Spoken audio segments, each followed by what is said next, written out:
Hello everyone, welcome to SSC mentor. इस video में हम रीजनिंग का दूसरा चैप्टर करेंगे जिसका नाम है क्लासिफिकेशन। बहुत ही इंपॉर्टेंट चैप्टर है। प्री में भी इसमें से क्वेश्चन आएंगे और मेंस में भी काफ़ी क्वेश्चन आते हैं, तो ध्यान से देखना। मैं आपको बताऊंगा कि इस तरह के क्वेश्चंस में आपका क्या थॉट प्रोसेस रहना चाहिए जिससे कि आप बड़ी आसानी से इन क्वेश्चंस को सॉल्व कर पाओ। टाइप 1 में देखिए, आपको एग्जाम में इस तरीके से दिया जाएगा। 4 ऑप्शन दिए रहेंगे जिनमें से 3 एक ग्रुप को फॉर्म करेंगे किसी सर्टेन पैटर्न के ऊपर और एक बिल्कुल अलग होगा उनमें से। वही हमें ढूंढना है कि वो कौन सा नंबर है या कौन सा लेटर है जो बिल्कुल अलग है और उनके ग्रुप से मेल नहीं खाता है। ठीक है, एक एग्जाम्पल देखते हैं हम। जैसे कि इस तरह से क्वेश्चन दिया रहेगा। एग्ज़ाम में हमारे पास 4 ऑप्शन होंगे और उनमें कुछ नंबर्स लिखे रहेंगे, तो हमें ये देखना है कि कौन से 3 एक जैसे हैं और कौन सा एक है जो बिल्कुल अलग है उनसे, और क्या प्रॉपर्टी ये शो करते हैं ये हमें पता होना चाहिए, तभी हम इस क्वेश्चन को सही से सॉल्व कर पाएंगे।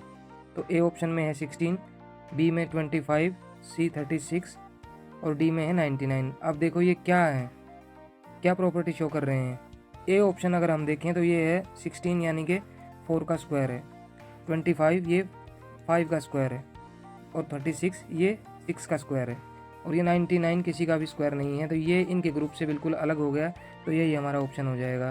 बाकी सब क्या थे, किसी न किसी नंबर के स्क्वायर थे। ठीक है, और ये डी ऑप्शन किसी भी नंबर का स्क्वायर नहीं था, तो यही इनसे अलग हो गया और यही हमारा ऑप्शन सही होगा। Option D is the correct answer. अब देखो इस तरह के क्वेश्चन में क्या ट्रिक लगेंगी, क्या हमारी थॉट प्रोसेस होनी चाहिए। इस तरह का क्वेश्चन देखने के बाद हमें क्या सोचना है ताकि हमारा आंसर जल्दी से जल्दी आ जाए। तो देखिए, सबसे पहले आपको सोचना है कि कहीं ये नंबर किसी नंबर का स्क्वायर तो नहीं है या उस स्क्वायर के आसपास तो नहीं है, यानी कि कहीं स्क्वायर में +1 -1 +2 या -2 कुछ इस तरह का पैटर्न तो नहीं चल रहा है। या अगर स्क्वायर नहीं है तो हो सकता है किसी नंबर का क्यूब हो, या अगर क्यूब नहीं है तो क्यूब के आसपास हो। अगर ऐसा भी नहीं है तो हो सकता है फिर आप देखिए कि कहीं ये प्राइम नंबर तो नहीं है। अगर प्राइम नंबर भी नहीं लग रहे तो हो सकता है कि ये सारे इवन नंबर हों और या फिर ओड नंबर हों और उनमें से एक बिल्कुल अलग होगा, ना वो इवन होगा ना वो ओड होगा, तो उनसे वो अलग हो जाएगा और वही हमारा ऑप्शन ठीक हो जाएगा। अगर ऐसा भी नहीं दिख रहा है हमारे क्वेश्चन के अंदर तो आप क्या करके देखिए कि जो नंबर्स हैं उनकी डिजिट का सम करके देखिए, तो हो सकता है कि सम इक्वल आ रहा हो, तो एक नंबर की डिजिट का सम इक्वल नहीं आएगा उनसे, तो वही हमारा ऑप्शन ठीक हो जाएगा। अगर ऐसा भी नहीं है तो हो सकता है कि वो किसी नंबर का मल्टीपल हो। तो इस तरीके से आपको सोचना है और ज़्यादातर आप देखेंगे कि इन्हीं ट्रिक से आपका क्वेश्चन बन जाएगा। अगर इतना सोचने के बाद भी आप उसको सॉल्व नहीं कर पा रहे हो तो उस क्वेश्चन को छोड़ देना है और आगे बढ़ जाना है, क्योंकि हमें कम से कम टाइम में रीजनिंग को सॉल्व करना है। ये नहीं है कि किसी एक ही क्वेश्चन में हमें अटके रह जाना है। ठीक है, तो आप कुछ एग्जाम्पल्स देखते हैं।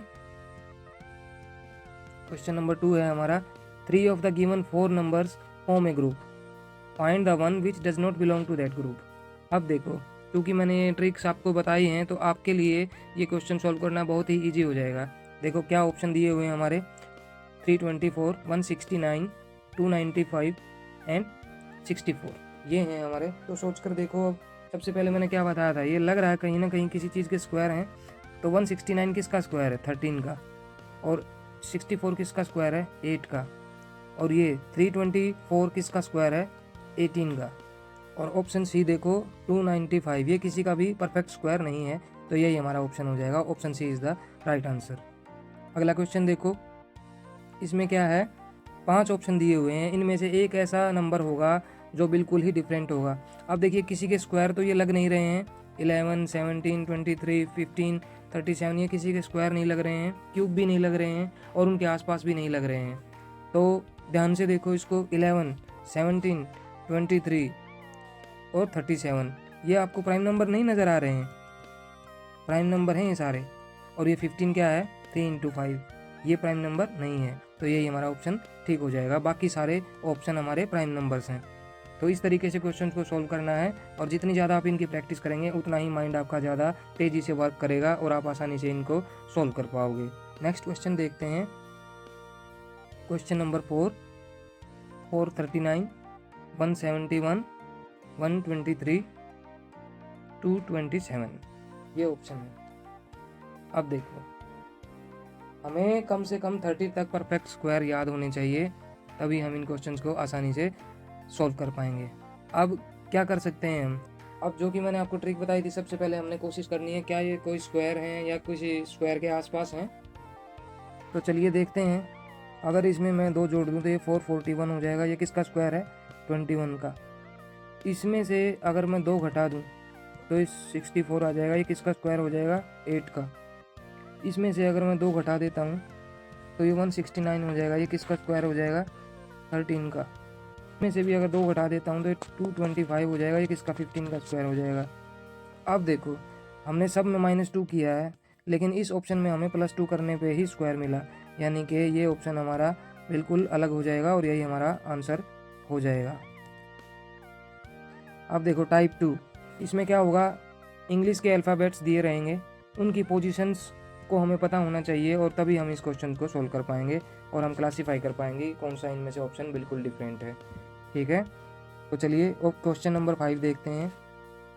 MLKJ SRQP XWVU TUSR, ये ऑप्शन है हमारी। तो देखते हैं इनकी नंबर पोजीशनिंग हम कर लेते हैं, इसकी क्या पोजीशन है कौन से अल्फ़ाबेट की। M13 12 11 12, S19 R18 Q17 P16, X24 W23 V22 और U21, T20 U21 S19 R18, ये हमने लिख लिया। अब देखो हो क्या रहा है एक्चुअल में, हम राइट साइड से लेफ़्ट साइड की तरफ बढ़ रहे हैं। 10 11 12 13, यानी कि एक एक अक्षर हम इस तरफ बढ़ रहे हैं। तो इसमें 16 17 18 19 यहाँ भी बढ़ रहे हैं, +1 का गैप है सब में। और इसमें देखो 21 22 23 24, यहाँ भी +1 का गैप था। तो ये सब सिमिलर हैं ये तीनों। इसमें देखो 18 19, यहाँ पे 20 आना चाहिए था लेकिन आया क्या है? 21। तो ये ऑप्शन हमारा बिल्कुल अलग हो गया और यही हमारा आंसर हो गया। आई होप आपको समझ में आ रहा होगा। एक और क्वेश्चन देखते हैं और किस तरीके से क्वेश्चन पूछता है इसमें। ए, इसकी लिखो 1 और इसका क्या पोजीशनिंग होती है? 3, यानी कि एक अक्षर इसमें से गायब है, बी। ठीक है, ये क्या है? 21 और ये क्या है? 23, इसमें भी एक 22 गायब है, यानी कि एक का गैप है। और यहाँ देखो P16 R कितना होता है? 18, यहाँ भी एक गायब है, 17 इसमें गायब है। और यहाँ क्या है? 19 और V कितना होता है? 22, यहाँ पर 2 गायब हैं, T और U, यानी कि 20 और 21 गायब हैं। तो इसमें 2 का गैप हो गया, बाकी सब में क्या है? +1 का, और इसमें +2 का डिफरेंस है। तो यही हमारा ऑप्शन सही हो जाएगा। अगला क्वेश्चन देखते हैं, टाइप 3। इसमें क्या है कि कुछ इंग्लिश के वर्ड्स दिए रहेंगे, ठीक है, उनका लिटरली जो मीनिंग होता है उससे हम वेरीफाई कर पाएंगे कि कौन सा ऑप्शन बिल्कुल अलग है, उनकी क्या प्रॉपर्टी होती है, क्या उनका मीनिंग होता है, क्या उनकी कैरेक्टरिस्टिक्स होती हैं, उसके आधार पर हम तय कर पाएंगे कि कौन सा ऑप्शन बिल्कुल डिफरेंट है। तो यहाँ पर देखते हैं question number 7, papaya, grapes, apple and rose, ये सब क्या हैं? फ्रूट्स हैं। और ये क्या है? फ्लावर। रोज क्या होता है? फ्लावर। तो ये ऑप्शन बिल्कुल डिफरेंट हो गया, तो यही हमारा आंसर हो जाएगा। तो काफ़ी सिंपल क्वेश्चन रहते हैं, कई बार बड़े आसानी से आप इनको टैकल कर सकते हैं। एक और क्वेश्चन देखते हैं, mountain, rain, hill and machine.